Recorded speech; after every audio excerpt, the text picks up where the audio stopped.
Assalamualaikum warahmatullahi wabarakatuh. Innal hamdalillah nahmaduhu wa nasta'inuhu wa nastaghfiruh wa na'udzu billahi min syururi anfusina wa min sayyiati a'malina may yahdihillahu fala mudhillalah wa may yudlil fala hadiyalah. Asyhadu an la ilaha illallah wahdahu la syarikalah wa asyhadu anna Muhammadan abduhu wa rasuluh.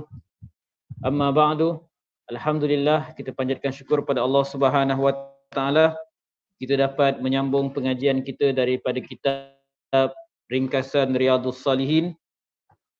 Kita sekarang berada pada muka surat 64. Kita masuk bab yang baru iaitu kelebihan saf pertama, menyempurnakan, meluruskan dan merapatkan saf. Jadi kita lihat hadis yang pertama yang diriwayatkan oleh Al-Imam Al-Bukhari dan Muslim. Imam Al-Bukhari dan Muslim meriwayatkan daripada Abu Hurairah radhiyallahu anhu anna Rasulullah sallallahu alaihi wasallam qala, bahawa Rasulullah sallallahu alaihi wasallam bersabda, "Law ya'lamun nas ma fid nida'i was-saffil awwal." Seandainya manusia tahu apa yang ada, kelebihan yang ada pada laungan azan dan saf yang pertama, summa lam yajidu illa ayyastahimu alaihi, kemudian mereka tidak mempunyai jalan lain untuk mendapatkannya kecuali dengan cara untuk mencabut undi, lastahamu, nescaya mereka akan mencabut undi atau melakukan undian. Jadi pengarang membawakan potongan hadis ni, dan hadis yang penuh dia lebih panjang daripada apa yang ada dalam buku ni. Yang disebutkan dalam hadis yang penuh, seandainya manusia mengetahui apa yang ada pada azan dan saf pertama, nescaya mereka tidak ada jalan lain untuk mendapatkannya kecuali dengan mencabut undi, nescaya mereka akan mencabut undi. Walau ya'lamuna ma fit tahjir, kalaulah manusia tahu kelebihan yang ada dalam datang awal ke masjid, datang awal untuk mendirikan solat berjemaah, lastabaqu ilaihi, nescaya mereka akan bersegera pergi kepadanya. Walau ya'lamuna ma fil atamah was-subhi, kalaulah manusia mengetahui kelebihan yang ada pada solat isyak dan subuh, iaitu kelebihan yang ada pada solat berjemaah pada waktu isyak dan subuh, la atauhuma walau habwa, nescaya mereka akan mendatangi solat berjemaah untuk subuh dan isyak itu walaupun terpaksa merangkak. Jadi ini hadis dia yang penuh lah. Cuma pengarang dibawakan hadis yang berkaitan topik kita sahaja, iaitu kelebihan saf yang pertama. Yang mana disebutkan di sini bahawa kalau manusia tahu betapa besarnya pahala pada melaungkan azan. Kita dah bincangkan pada beberapa kuliah yang lepas tentang kelebihan orang yang melaungkan azan. Jadi kalaulah orang tahu tentang kelebihan laungan azan, nescaya mereka akan berebut mendapatkannya. Kalau kat masjid Jami' ke misalnya, tak payahlah berebut, dah ada Bilal yang dilantik kan. Tapi contoh kat surau-surau kita ni, biasa surau-surau kecil, taman ni, dia tak ada Bilal yang khas. Jadi janganlah kita datang awal masjid, datang awal surau, duk tengok, seorang tengok dia, seorang tengok dia. Waktu dah 3-4 minit masuk kan, nak tunggu je orang yang biasa azan tu datang. Dia pun bukanlah Bilal rasmi, cuma dia rajin azan. Sepatutnya bila kita ada peluang untuk laungkan azan tu, kita laungkan azan. Kadang-kadang ada orang ni dia tak nak laungkan azan sebab dia tak reti lagu-lagu azan tu. Apa orang kata, irama azan tu. Bukanlah syarat diterima azan tu kita punya azan kena berlagu. Boleh je kalau kita azan dengan azan biasa, macam baca biasa. Allahu Akbar, Allahu Akbar. Jangan tertukar dengan takbir raya sudah. Tu je kan. Kan. Kita tukar takbir raya. Tapi masuk tak ada masalah. Terutama kat surau-surau kita kan. Kalau surau macam surau kita, kat surau pejabat dan semisalnya, tak ada orang azan, kita azan. Ambil peluang tersebut. Sebab banyak kelebihan dia. Sampai Nabi SAW sebut, kalaulah manusia tahu kelebihannya, nescaya mereka, kalau tak ada jalan lain, contoh ada 2 orang nak azan, dua-dua nak azan, dua-dua serentak sampai kat surau, dua-dua nak azan. Kalau mereka tahu kelebihannya, mereka sampai ke tahap mereka nak mencabut undi. Maksudnya buatlah macam mana, baling duit shilling ke apa ke, kau kepala kau ekor, aku ekor. Siapa yang dapat dia azan. Sampai ke tahap macam tu. Tapi kalau kita tahu kelebihan dia. Tapi kadang-kadang kita ni dalam bab ni kita tak nak berlumba-lumba lah. Tak nak kita berlumba-lumba dapatkan pahala daripada Allah Subhanahu Wa Taala. Bahkan sampai ke tahap ada peluang nak lakukan perkara tersebut pun kita tak nak buat. Tapi kalau bab makan kadang-kadang kita berlumba-lumba. Oh hari ni ada makan, contoh kalau jamuan kat luar surau kan, makanan pula sedap. Tapi sikit. Ni kan kau tunggu jemaah habis keluar ni kan, habis ni. Contoh solat tarawih ada moreh, ada pula makanan yang special malam tu. Ni kalau tunggu habis ni, semua dah keluar tak sempat makan. Kita keluar dulu. Kita berlumba-lumba. Bab dunia kita, bab makan kita berlumba-lumba. Tapi bab akhirat kita tak berlumba-lumba. Jadi sepatutnya kita berlumba-lumba.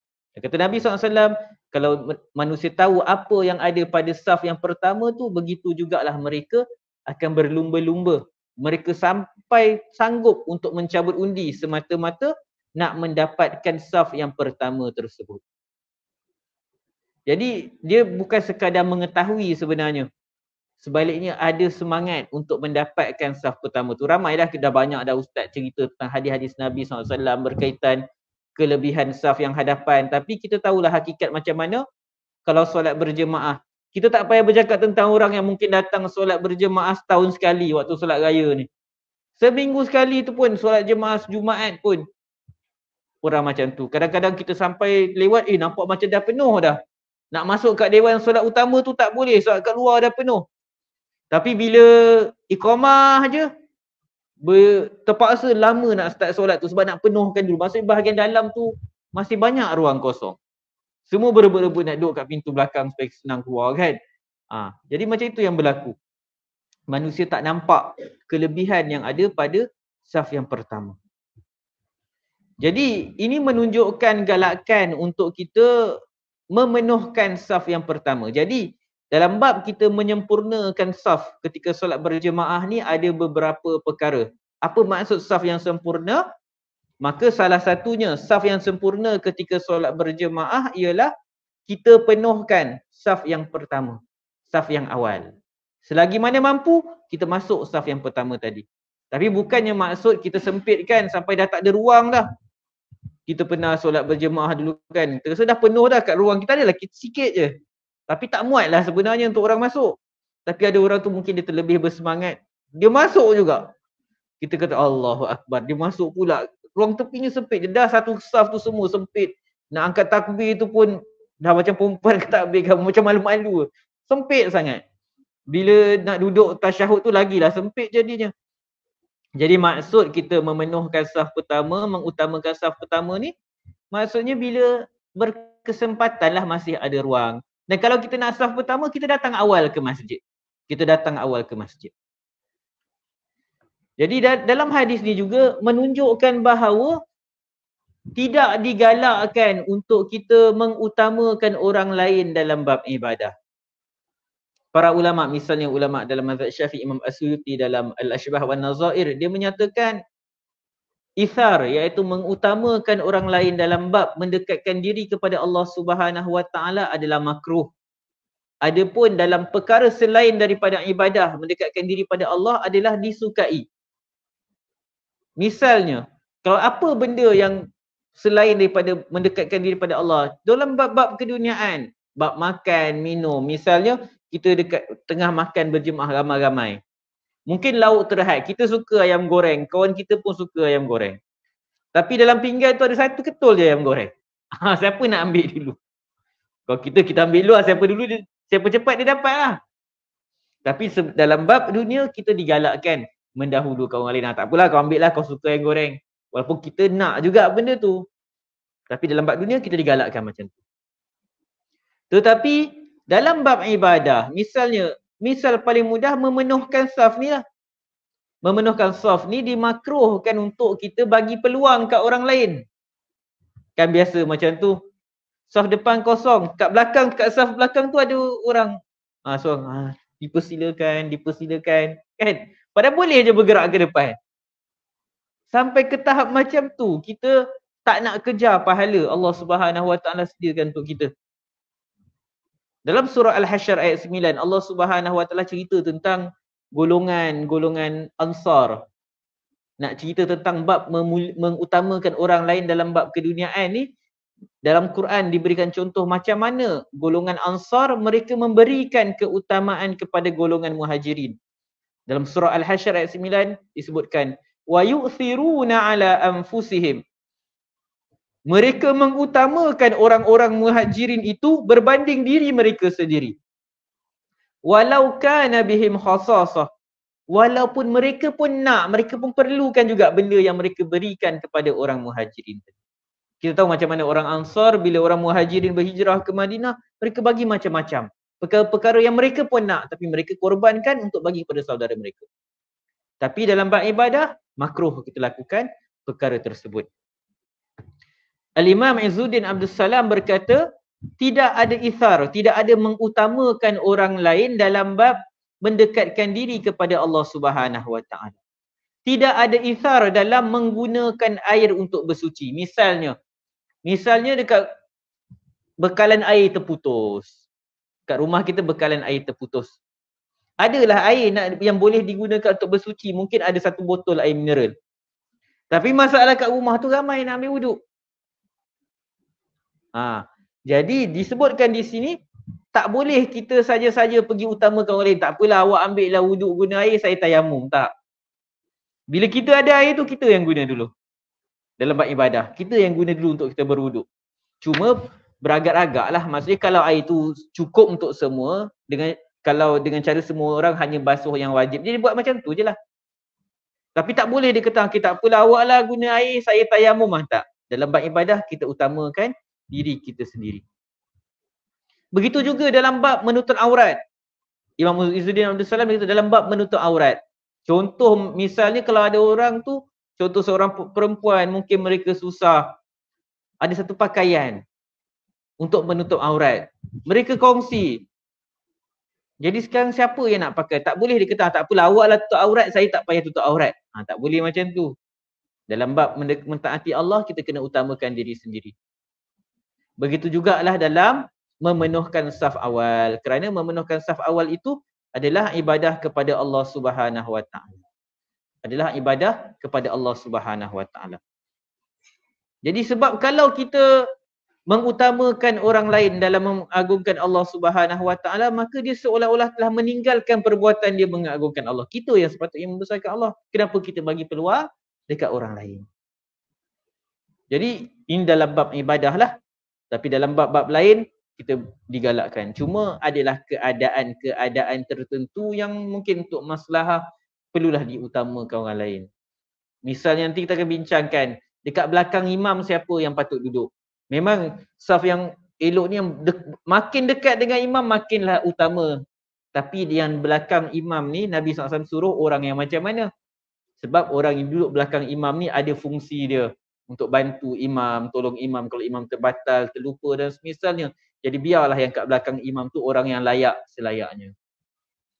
Dan mungkin ada situasi-situasi kadang-kadang di sebahagian masjid, bukanlah sentiasa tapi misalnya mungkin ada VVIP datang, mungkin ada sultan datang dan semisalnya, kan kebiasaannya ada disediakan ruangan khas untuk pemimpin-pemimpin ni. Pada asalnya tak sepatutnya benda tu berlaku lah. Tapi dari sudut pemimpin yang mungkin ada aspek keselamatan macam sultan dan semisalnya yang mana memang diletakkan dia kat situ dan diletakkan orang kat belakang dia siapa dan semisalnya, itu ada kepentingan dia, ada keperluan, maka janganlah pula kita berdegil tak nak beralih, tak nak saya datang dulu.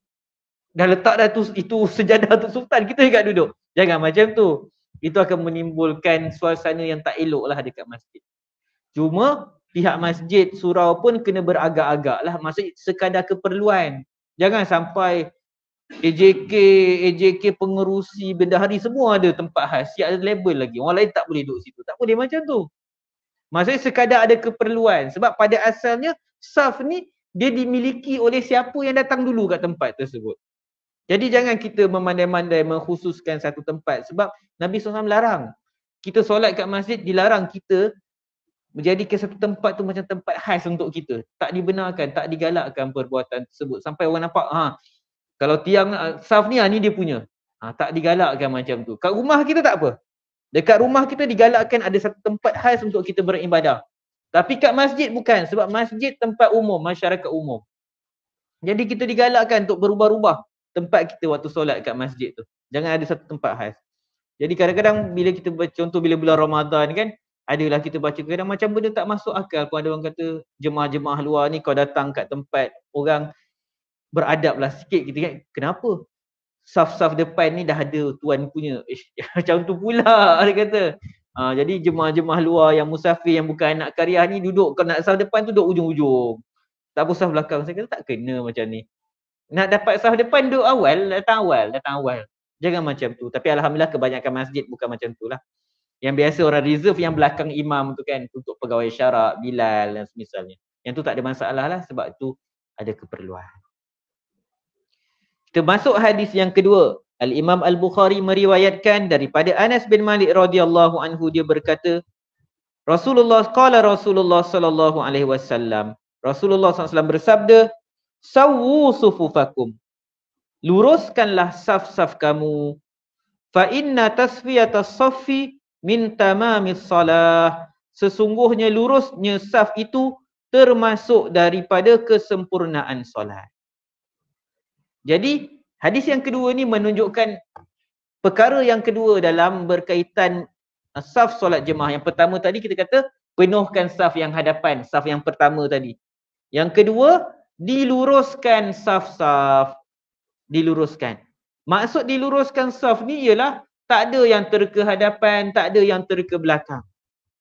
Jadi Islam dalam sunnah Nabi SAW, kalau kita ikut sunnah Nabi SAW ketika solat berjemaah, kita dah belajar untuk mengatur diri kita waktu solat berjemaah ni. Taklah nampak cacah merbah. Saf kita seorang depan, seorang belakang. Kat masjid dah elok dah kapet tu siap ada garisan dah. Pun sengit juga. Itu yang masalah tu, dah elok garisan lurus je. Tapi pun tetap juga tak diikuti. Jadi macam mana para ulama sebut, macam mana nak cara nak luruskan saf ni? Ada orang dia pergi tengok jari kaki dia. Masalah juga sebab ada orang jari dia panjang, kaki dia panjang, ada yang lebar kecil. Jadi cara nak meluruskan saf ialah tengok tumit. Satu tumit orang panjang macam mana, kaki dia sama je semua lebih kurang kan. Sebab dekat situ dia berdiri. Jadi tengok ratakan, nampak okey tumit selari, bahu selari, maka dikira saf tersebut telah lurus. Dalam riwayat Al-Bukhari disebutkan merapat meluruskan saf itu min iqamatis solah. Tadi riwayat tadi lafaz Sahih Muslim daripada kesempurnaan solat. Jadi berdasarkan hadis ini, maka para ulama dalam Sahih Bukhari ada lagi satu lafaz daripada Abu Hurairah disebutkan fa inna iqamatas saffi min husnis salah. Mendirikan saf, menyempurnakan saf ini daripada kecantikan solat. Husnis salah, keelokan solat. Jadi berdasarkan hadis ini, majoriti ulama menyatakan menyempurnakan saf seperti meluruskan saf itu hukumnya digalakkan dan bukanlah kewajipan. Sebab bila disebutkan daripada kesempurnaan, maksudnya kalau tak buat tak sempurna, tapi bukan maksudnya sampai ke tahap tidak berdosa, sampai ke tahap berdosa, tapi kurang sempurnalah. Solat berjemaah tadi maksudnya kuranglah pahala kita. Jadi itu pendapat majoriti ulama. Akan tetapi Al-Imam Al-Bukhari dalam Sahih Al-Bukhari dia meletakkan satu bab yang menunjukkan menunjukkan berdosanya sesiapa yang tidak menyempurnakan saf ni. Dan dibawakan riwayat daripada Anas bin Malik. Annahu qadimal Madinah. Satu hari tu Anas bin Malik datang ke Madinah. Lalu orang ramai pun ditanyalah kepada Anas bin Malik, ma ankarta minna munzu yaumi ahitta Rasulullah sallallahu alaihi wasallam. Ada tak apa dia perkara yang kamu engkar kepada kami, yang kamu tak setuju dengan apa yang kami lakukan semenjak zaman Nabi sallallahu alaihi wasallam? Semenjak kewafatan Nabi sallallahu alaihi wasallam, ada tak apa-apa yang kamu tak setuju yang kami buat? Lalu kata Anas bin Malik, ma ankartu syai'an illa annakum la tuqimuna as-sufuf, la tuqimuna as-sufuf. Tak ada apa yang aku tak setuju, tak ada apa yang aku nak ingkar kepada perbuatan kamu, melainkan kamu semua ni tak menyempurnakan saf-saf solat kamu. Jadi Anas bin Malik sampai ingkar kepada perbuatan mereka. Jadi Al-Imam Ibn Hajar Asqalani rahimahullah menyatakan boleh jadi Imam Al-Bukhari berdalilkan dengan riwayat Anas bin Malik ni, di mana dia mengingkari perbuatan orang Madinah ketika tersebut, yang mana berdasarkan riwayat ini disebabkan itulah Imam Al-Bukhari kelihatan mewajibkan untuk disempurnakan saf. Sebab bila ingkar maksudnya satu perkara tu satu perkara yang terlarang lah, yang terlarang, maksiat kepada Allah Subhanahu Wa Taala. Apatah lagi arahan meluruskan saf tadi, sawu sufufakum, ia datang dalam bentuk arahan. Kalau kita belajar apa-apa arahan Nabi SAW, pada asalnya dia adalah arahan yang berbentuk kewajipan. Bila ada arahan, pada asalnya hukum dia adalah wajib. Kecuali apabila ada dalil-dalil yang memalingkan daripada maksud wajib tersebut. Jadi ini pendapat sebahagian minoriti ulama, seperti yang dikatakan Ibn Hajar, boleh jadi ini pendapat Imam Al-Bukhari sampai dia letak bab yang macam tu. Tapi majoriti ulama kata menyempurnakan saf ini hukumnya sunat, kerana hadis tadi disebut tentang kesempurnaan solat. Maksud menunjukkan bahawa tidaklah sampai ke tahap berdosa. Ala kulli hal, tak kiralah perkara tu sunat ke wajib. Ada orang kata, kenapa nak bising-bising pasal rapat saf ni, kan sunat hukum dia, na'udzubillah min zalik. Memanglah sunat. Tapi sekarang Nabi SAW suruh. Dan bukan setakat itu, nanti kita akan jumpa hadis-hadis lain Nabi SAW siap memberikan amaran kepada orang yang tak menyempurnakan saf, sampai dikatakan nanti Allah akan pecah belahkan hati-hati kamu. Jadi berdasarkan perkara itu, berdasarkan arahan Nabi SAW, berdasarkan celaan Nabi SAW kepada orang yang tak menyempurnakan saf, maka sebahagian ulama seperti Imam Al-Bukhari kelihatannya berpendapat wajib menyempurnakan saf tadi.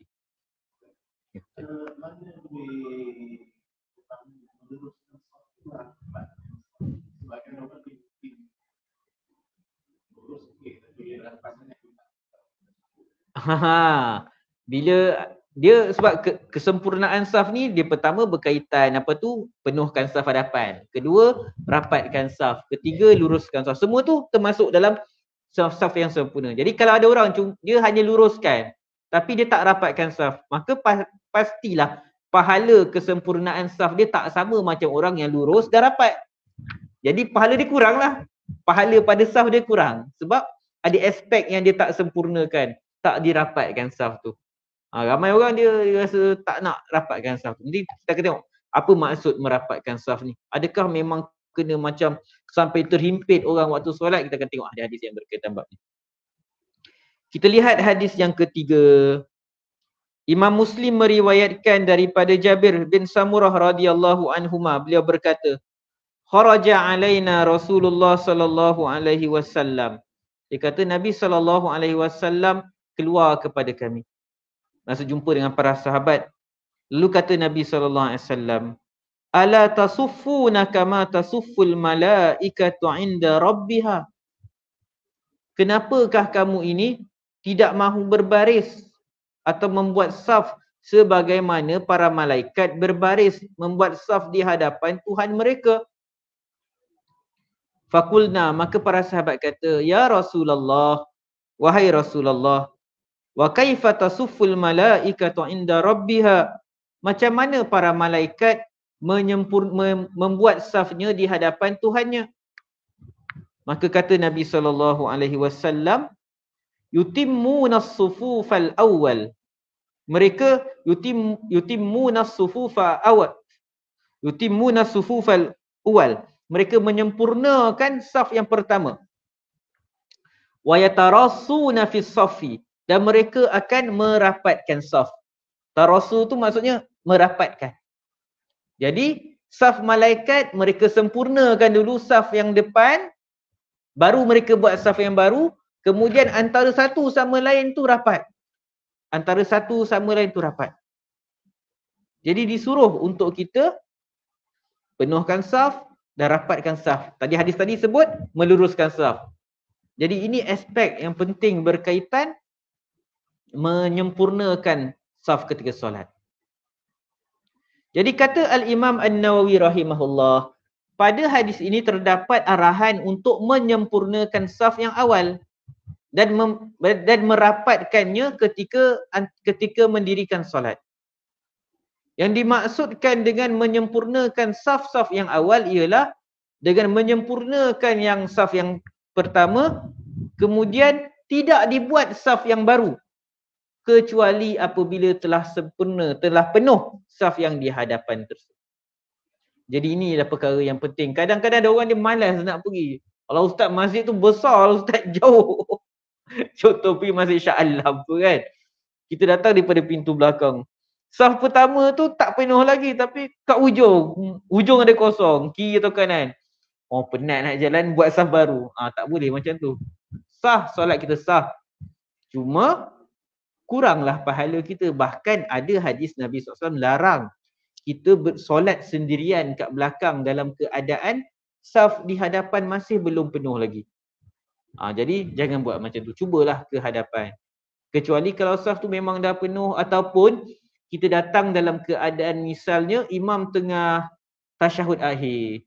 Kita takut kalau kita duduk bekerja ke saf hujung tu sampai-sampai Assalamualaikum warahmatullahi wabarakatuh. Tak sempat nak solat jemaah. Macam tu dibenarkanlah. Kita waktu tu lebih utama sebab kita nak dapatkan pahala jemaah. Jadi di sini penting juga kita memahami keutamaan. Kalau dah nak habis solat tu, yang penting kita dapat pahala jemaah tu. Daripada kita nak kejar pahala saf, pahala jemaah tak dapat. Dah pahala jemaah tak dapat, pahala saf pun tak dapatlah juga jawabnya. Sebab tak dapat solat berjemaah. Jadi kena faham setiap situasi ada keutamaan kita bila kita nak buat sesuatu perkara tersebut.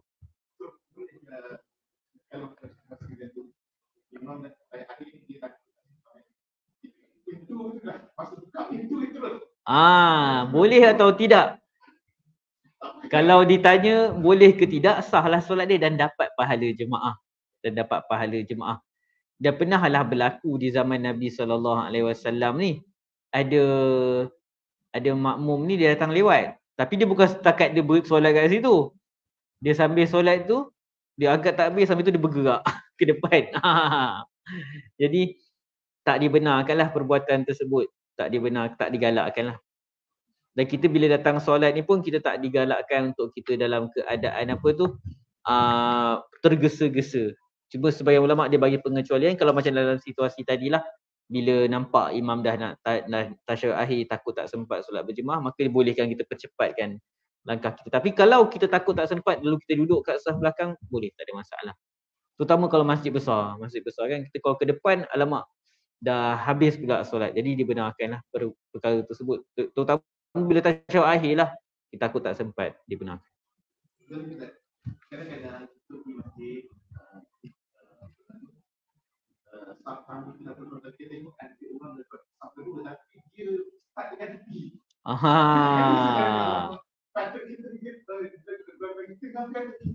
Okey, kalau contoh saf yang kedua tu dah ada orang start, maka kita sambung dengan dia. Walaupun pada asalnya sepatutnya kita buat dari tengah lah. Ulama galakkan kita mula dari tengah.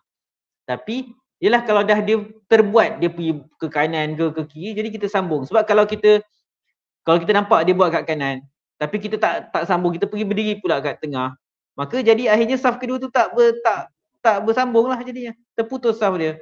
Jadi kita sambung walaupun dalam keadaan kita nampak macam pelik lah, saf tu tak seimbang kan, tiba ada dua orang kat kanan ni. Tapi itu lebih elok daripada saf tu terputus macam tu. Jarak kita dengan makmum sebelah tu jauh sangat. Jadi tak ada masalah. Kalau dah macam tu kita penuhkan je saf tu.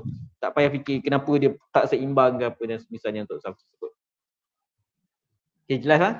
Okay. Kita masuk hadis yang seterusnya. Hadis daripada Abu Hurairah. Imam Muslim meriwayatkan daripada Abu Hurairah radhiyallahu anhu, dia berkata, qala Rasulullah sallallahu alaihi wasallam, Nabi SAW bersabda, khairu sufufir rijal awwaluha, sebaik-baik saf kaum lelaki adalah yang paling hadapan. Wa syarruha akhiruha, dan seburuk-buruk saf mereka ialah yang paling belakang. Wa khairu sufufin nisa, dan sebaik-baik saf wanita ialah yang belakang. Wa syarruha awwaluha, dan seburuk-buruknya ialah yang paling depan. Jadi hadis ni perlu difahami dengan maksud yang betul. Jadi kita cuba bayangkan masjid Nabi SAW zaman dahulu macam mana. Kecil. Dia tak besar. Jadi dia sempit. Jadi saf yang belakang, contoh lelaki yang berada di saf paling belakang dengan wanita yang paling depan, dia akan rapat. Akan jadi rapat macam tu. Jadi disebabkan tu, dengan keadaan masjid yang sempit macam tu atau surau yang sempit macam tu dan jemaah ramai, yang mana kalau wanita memenuhkan saf yang depan, dia akan makin dekat dengan kaum lelaki, maka digalakkan dia ke belakang. Tapi dalam situasi bila masjid kita besar, apatah lagi ada tabir dan semisalnya, pemisah jelas dan takkan berlaku percampuran ke terlalu rapat dan semisalnya, maka kembali kepada situasi yang asal, dipenuhkan saf yang hadapan. Dipenuhkan saf yang hadapan. Jadi bab merapatkan saf ni, menyempurnakan saf ni pada kaum lelaki dan kaum perempuan. Sebab macam baru-baru ni kan bila tarawih Ramadan hari tu kan viral kan dekat masjid-masjid tertentu yang mana bila orang ambil gambar daripada atas tengok kat saf perempuan bertompok-tompok. Sini ada satu grup solat, lepas tu kosong, tu satu grup pula sini, satu grup sini. Jadi macam pelik, kenapa macam ni? Jadi kadang-kadang saya tanya juga orang perempuan, kenapa macam tu? Ada yang kata sebab orang perempuan ni dia suka duduk dalam kumpulan mereka. Jadi bila dah duduk tu mereka tak nak pisah. Ataupun mereka bawa macam-macam barang, handbag semua. Jadi bila dah letak kat situ, nak gerak susah. Tiba-tiba tengah solat, alamak ada kosong. Handbag kat depan tu. Jadi kita kena faham bila pergi masjid ni keutamaan kita untuk menyempurnakan saf. Jadi kalau boleh, kalau ada apa-apa benda-benda yang mengganggu kita daripada menyempurnakan saf tu, kena elakkanlah. Cuma kalau di dalam situasi yang terpaksa, contoh kita bawa anak kecil, kita tak nak ganggu orang. Jadi kita pun ke belakang, tu tak apalah.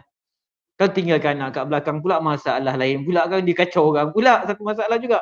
Jadi kita duduk kat belakang supaya anak kita tak ganggu orang, yang tu tak ada masalah. Sebab kan kalau bawa anak dalam saf pula, dah masalah lain pula. Ni kadang-kadang jadi serba salah pula. Bila duduk kat belakang dengan anak, orang pergi mengata, ambil gambar pula. Yang apa ni, dia tak sempurnakan saf, tak duduk saf depan. Bawa anak pergi saf depan pula, dah masalah lain pula. Jadi orang marah kita juga. Jadi kita kena tengok keadaan lah. Jadi bila kita nampak orang macam tu, dia dengan anak dia kat belakang, kita faham lah. Dia nak jaga anak dia supaya tak ganggu orang. Tapi kalau tak ada sebarang keperluan, penuhkan saf yang hadapan. Dan kalau tengah solat, tiba-tiba ada saf kosong kat sebelah kita atau di hadapan kita, boleh bergerak. Selagi mana pergerakan tu tak banyak lah maksudnya. Kalau setakat contoh daripada saf kedua nak bergerak ke saf pertama, benda tu tak banyak pergerakan dia. Tak sampai 3 langkah pun kita dah boleh masuk dalam saf tersebut. Lainlah kalau tiba daripada belakang nak gerak ke depan, itu banyaklah pergerakan dia yang boleh membatalkan solat. Jadi sebab pergerakan tu adalah pergerakan yang berkaitan solat. Kita nak sempurnakan solat kita, maka tak ada masalah.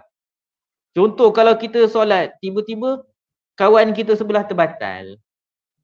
Kita duduk kat tengah ni. Jadi maksudnya yang kiri kanan ni lah yang sepatutnya bergerak kat kita. Tapi kawan kita yang kat sebelah ni, dia duduk membatu, dia tak gerak. Kadang-kadang orang dia malu nak gerak. Dia takut macam tak boleh, nanti orang tengok. Dibenarkan untuk kita tarik. Kita boleh tarik. Nabi SAW pernah waktu solat, jadi imam solat, bila sahabat tersilap, Abdullah bin Abbas tak silap saya, dia pergi berdiri kat sebelah kiri Nabi SAW. Nabi SAW tarik dia, alih, suruh ke sebelah kanan. Jadi boleh kita tarik kawan kita, tapi tarik elok-elok, jangan tarik kasar-kasar, marah dia nanti waktu solat. Silap bulan tak sempat habis solat nanti, bergaduh pula.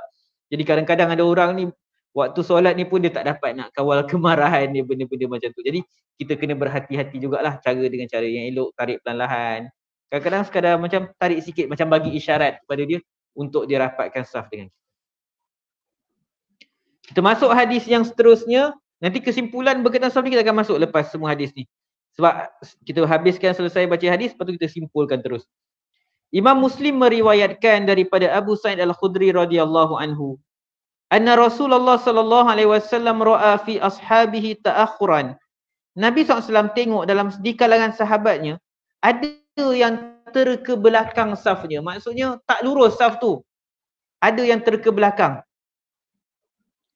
Lalu kata Nabi SAW, Faqala lahum taqaddamu, ataupun maksudnya ada yang tak sempurnakan saf, dia tak masuk saf depan, dia duduk kat saf belakang. Kata Nabi SAW, taqaddamu, bergeraklah ke hadapan. Bergeraklah ke hadapan. Fa'tammu bi, dan ikutlah saya. Maksudnya ikutlah solat saya sebagai seorang imam. Wal ya'tamma bikum man ba'dakum, dan hendaklah orang yang di belakang, yang selepas kamu ini pula mengikut kamu. Maksudnya apa? Hadis ini nak bagi tahu, kalau contoh kita solat berjemaah, adakah syaratnya kita memang kena nampak imam? Kalau yang orang duduk saf belakang tu bolehlah nampak imam, yang duduk saf depan nampak imam. Tapi orang yang di belakang cukup dengan dia ikut saf yang di hadapan, dia ikut pergerakan saf di hadapan. Kadang-kadang satu masjid tu imam tengah solat, elektrik tak ada pula. Jadi orang di hadapan dia yang tahu pergerakan imam. Sah tak orang yang solat kat belakang yang tak tahu pergerakan imam? Sah. Dengan syarat macam mana? Dia tahu pergerakan orang-orang di hadapan dia. Jadi dia berpandukan gerakan makmum yang di hadapan dia. Jadi Nabi SAW nampak ada orang tu, dia saf belum sempurna, dia duduk kat belakang, Nabi SAW suruh dia taqaddamu, gerak ke depan. Ikut aku. Orang depan ikut Nabi SAW, orang yang belakang ikut makmum yang di hadapan dia. Kemudian kata Nabi SAW, la yazalu qaumun yata'akhkharun, tidaklah ada satu kaum itu berada di belakang, dia tak penuhkan saf pertama, hatta yuakhirahumullah, sampai Allah Subhanahu wa taala menangguhkan untuk mereka. Menangguhkan apa? Menangguhkan pemberian rahmat kepada mereka. Sebab bila mereka tak bergerak ke hadapan, mereka ni menangguh-nangguh dalam mendapatkan rahmat Allah, maka itulah yang mereka dapat. Dah mereka lambat nak dapatkan rahmat Allah, sedangkan saf depan tu kosong. Mereka ada peluang nak rebut pahala tu, tapi mereka malas nak gerak, tanpa sebarang sebab tak nak gerak ke hadapan, maka Allah lambatkan rahmat untuk mereka. Maksud Allah tak bagi rahmat kepada mereka. Orang lain dapat banyak pahala, mereka dapat pahala yang sedikit. Jadi jangan sampai kita termasuk dalam kalangan orang macam tu. Sayang kalau kita ditangguhkan, dilewatkan rahmat kepada diri kita. Kita lihat hadis yang seterusnya. Imam Al-Bukhari meriwayatkan daripada Anas radhiyallahu anhu, dia berkata, uqimatis salah, telah diiqamahkan, telah dilaungkan iqamah. Fa aqbala alaina Rasulullah sallallahu alaihi wasallam biwajhi, lalu Nabi sallallahu alaihi wasallam menghadap ke arah kami. Nabi SAW pun menghadap ke arah para sahabat, ke arah makmum. Nabi SAW sebut, aqimu sufufakum, sempurnakanlah saf-saf kamu. Watarasu, dan rapatkan saf kamu. Jadi pertama sempurnakan, iaitu luruskan saf kamu dan rapatkan saf kamu. Kemudian kata Nabi SAW, fa inni arakum min wara'i zahri, sesungguhnya saya boleh melihat kamu semua daripada bahagian belakang saya. Maksudnya Nabi SAW ni dikurniakan mukjizat oleh Allah Subhanahu Wa Taala. Walaupun Nabi SAW tengok ke hadapan, Nabi SAW tetap boleh nampak orang kat belakang. Kita pandang depan, kalau saya pandang depan, nampak dinding lah. Tak nampak lah orang kat depan kan. Tapi Nabi SAW pandang depan, tapi Nabi SAW nampak apa yang berlaku di saf belakang Nabi SAW. Jadi hadis ni juga menjadikan sunnah bagi para imam untuk melihat keadaan saf makmum. Bukannya habis je iqamah, dia naik ke depan, terus takbiratul ihram. Imam sebagai ketua, maka sepatutnya dia memerhatikan keadaan saf, dia tegur. Kalau dia nampak ada orang bina saf yang kedua, sedangkan saf pertama masih kosong, dia suruh untuk penuhkan saf. Kalau dia nampak saf bengkok, dia suruh lurus. Kalau dia nampak ada ruangan kosong, dia suruh dirapatkan saf tersebut. Jadi kalau Nabi SAW sebut sawu sufufakum lah, sempurnakan saf, luruskan saf. Kita orang Melayu, kita nak bagi orang faham, cakap dalam bahasa Melayu lah. Kadang-kadang imam bagi arahan dalam bahasa Arab kan, sawu sufufakum, i'tadilu, luruskan. Tapi masalah orang tak faham. Apa benda sawu-sawu ni? I'tadilu apa dia? Tarasu, rapatkan macam dalam hadis ni. Tapi masyarakat tak faham. Tujuan bagi arahan tu nak bagi orang faham arahan kita. Jadi bagi arahan dalam bahasa yang difahami lah. Rapatkan saf, luruskan saf, penuhkan saf hadapan. Jadi imam kena bertindak sebagai ketua, bagi arahan kepada makmum. Wallahu alam, kita berhenti seketika untuk azan.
لا إله إلا الله صلى الله عليه وسلم. اللهم رب الدعوة والصلاة القائمة محمد رسول الله وفضله وبعثه مقامه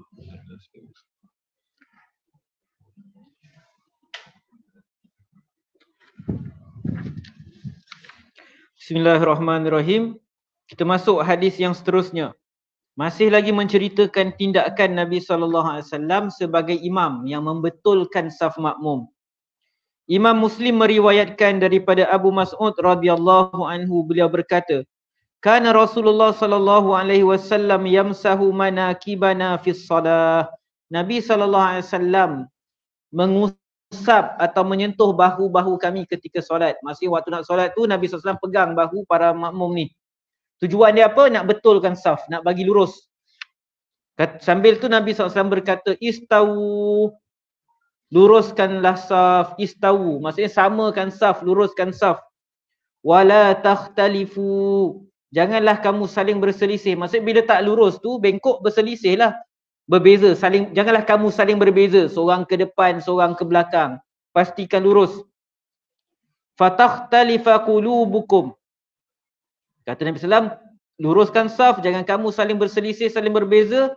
Fatakhtalifa qulubukum. Nanti hati kamu akan berselisih. Jadi Nabi SAW bagi tahu, apakah kesan apabila kita tidak menyempurnakan saf? Antara kesannya yang mungkin kita tak nampak apakah hubungan secara zahir antara lurusnya hati umat Islam dengan lurusnya saf, tapi Nabi SAW kata apabila saf kita tidak lurus, tak sama, maka hati-hati umat Islam, hati-hati kamu semua akan saling berbeza, akan saling bertelagah. Jadi boleh jadi antara sebab umat Islam suka bergaduh antara satu sama lain sebab saf mereka tak lurus. Macam mana nak luruskan hati, nak satukan hati? Kalau nak luruskan saf, satukan saf pun susah. Benda senang je, pun tak boleh juga. Kemudian kata Nabi SAW, liyalini minkum ulul ahlam wan nuha. Hendaklah yang paling dekat denganku. Maksudnya siapa yang paling dekat dengan saf Nabi SAW? Maksudnya di belakang imam itu, hendaklah orang yang matang dan berakal. Jadi dimaksudkan di sini ulul ahlam wan nuha ni, ada yang sebut orang dewasa, ada yang sebut orang berakal. Tapi maksud yang paling mudah ialah orang yang paling layak berada di belakang Nabi SAW. Tak semestinya orang yang paling dewasa, paling tua. Sebab boleh jadi orang tu paling dewasa tapi dia tak mahir dalam bab solat. Boleh jadi dia seorang budak tapi dia mahir, maka dia kat belakang imam. Ringkasnya yang di belakang imam mesti orang yang layak untuk gantikan imam. Yang boleh betulkan imam kalau imam tersilap. Jangan imam, kalau imam terbatal dia pun termenung kat belakang tu, tak tahu nak buat apa kan. Nak buat apa? Dah pula jemaah yang kat belakang saf kedua pula puas nak bergerak ke hadapan, nak gantikan imam. Sepatutnya orang kat belakang tu bila imam terbatal digantikan, imam tersilap bacaan dibetulkan. Kalau tak susah, kalau orang yang hafiz Al-Quran tu kat saf kelima, puas dia nak tinggikan suara dia, nak betulkan bacaan imam tu. Dah satu masjid dengar pula. Jadi biar seeloknya yang kat belakang imam ni yang paling layak. Jadi dalam kita bersemangat nak penuhkan saf depan tu, kena tahulah juga kedudukan kita. Sebab tu sebagai masjid diletak ni sejadah di belakang imam ni untuk pegawai syarak. Dengan harapan pegawai syarak pun mahir jugalah bab-bab ni. Kadang-kadang kita faham kat masjid-masjid ni kadang pegawai syarak pun mereka buat hukum hakam pun mereka tak berapa tu sangat. Tapi sepatutnya yang di belakang imam orang yang mahir, yang berilmu lah, yang mampu nak gantikan imam. Summal ladzina yalunahum, summal ladzina yalunahum. Kemudian yang seterusnya, kemudian yang seterusnya. Jadi itu cara menyempurnakan saf. Dan Nabi SAW bukan sekadar bagi arahan lisan. Nabi SAW sampai pegang bahu para makmum. Kita kalau jadi imam hari ni berani tak nak pegang makmum kan? Paling kurang kau tak berani nak pegang tu, bagi arahan lah. Jadi imam masjid ni, dia kena ada orang kata credibility, dihormati. Sebab tu penting imam dekat masjid ke kat mana-mana ni orang yang dihormati.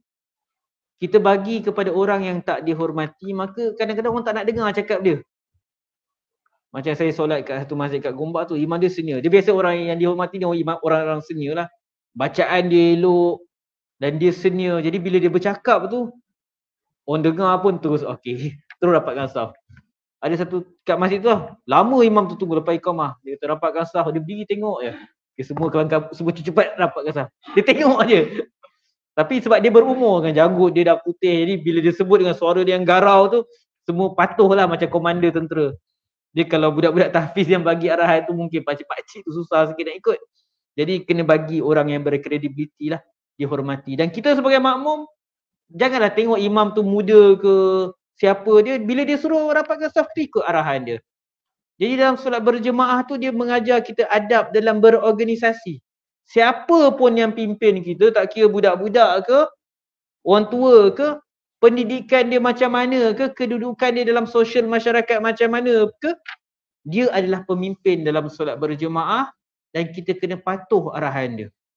Jangan kita rasa, alah dia ni siapa, aku ni ada PhD, dia tu apa? Tak boleh. Tak boleh. Dalam solat kita kena belajar untuk patuh kepada arahan pemimpin, menghormati pemimpin. Kalau pemimpin suruh rapatkan saf, kita buat tak tahu, maksudnya kita ni tak ada ketaatan kepada pemimpin kita. Macam mana kita dalam solat, macam itulah jugalah kita dalam organisasi, dalam negara, kita tidak ada ketaatan kepada pemimpin walaupun pemimpin bagi arahan yang tak bercanggah dengan syarak. Dia suruh buat sesuatu yang memang Allah Subhanahu Wa Taala suruh, kita tak nak taat. Sebab dalam solat pun kita macam tu. Benda simple pun kita tak nak ikut arahan pemimpin tadi. Jadi ada baki lagi 3 hadis berkaitan solat merapatkan saf ni. Jadi panjang lagi sebenarnya saya nak huraikan bab merapatkan saf ni. Jadi saya rasa kita berhenti kat sini, bulan hadapan kita sambung. Sebab ada pendetilan lain lah berkaitan merapatkan saf ni yang kita nak sentuh, yang kalau berhenti separuh nanti tak faham pula kita nanti. Jadi insya-Allah kita akan sambung pada bulan hadapan. Jadi ada apa-apa soalan berkaitan saf? Kaum ibu ada soalan berkaitan saf? Alhamdulillah. Dia kalau surau kecil ni tak nampak lah dia saf lompong. Dia bila masjid-masjid besar tu kan, nampak sangat. Seorang sini, ya Allah macam tu. Cuma bila macam tu, itulah peranan imam sebenarnya sebelum memulakan solat. Jangan tergesa-gesa nak angkat takbiratul ihram lepas iqamah. Kadang-kadang bukan orang tak nak rapatkan saf. Jadi bila orang dah kelang kabut, imam dah takbiratul ihram, jadi bila imam dah takbiratul ihram, kadang orang lemak nak rapatkan saf ke atau nak ikut imam terus ni. Jadi jangan macam tu, bagi masa untuk orang penuhkan saf. Yalah macam tadi kita kata, ada orang dia bawa sejadah, dia nak angkat sejadah dia pula dan semisalnya. Jadi kena bagi masa untuk orang membetulkan saf dia. Wallahu alam. Kalau tak ada sebarang soalan, kita selesaikan tasbih kafarah. Subhanakallahumma bihamdika asyhadu an la ilaha illa anta astaghfiruka wa atubu ilaik. Assalamualaikum warahmatullahi wabarakatuh.